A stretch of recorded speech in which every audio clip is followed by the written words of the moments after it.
Not all homeowners policies are created equal.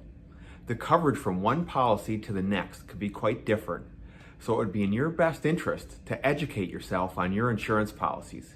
One way that you can educate yourself is by subscribing to this channel. I'm going to be building a library of insurance coverage. Yes, it can be very boring, but it is important. So subscribe to this channel for more insurance tips and education. One insurance coverage that homeowners should understand is the difference between actual cash value and replacement cost coverage. You should monitor your home insurance documents very carefully and learn about this coverage so you don't get stuck with a large loss that you otherwise may have had coverage for. Replacement cost coverage means that you're able to replace your materials or belongings with new materials or belongings.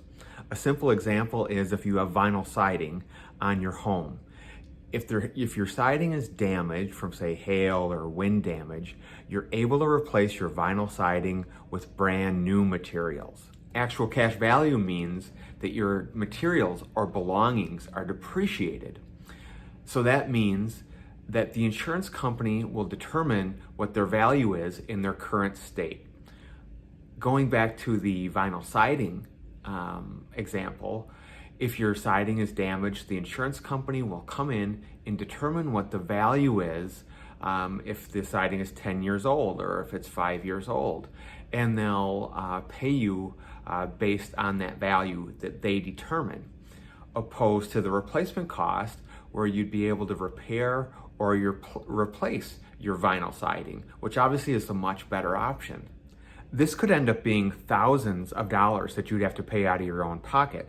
So when you get your policy renewal, make sure and pay attention or look for the words actual cash value or ACV or replacement cost. You want to have replacement costs specifically on your roof and your siding. So if you see these terms on your insurance documents, actual cash value or ACV, make sure you reach out to your insurance agent and tell him or her that you'd like to have replacement cost coverage.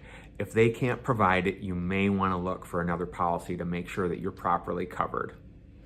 Don't forget to like and subscribe to our channel. Thanks for watching, and we'll see you next time.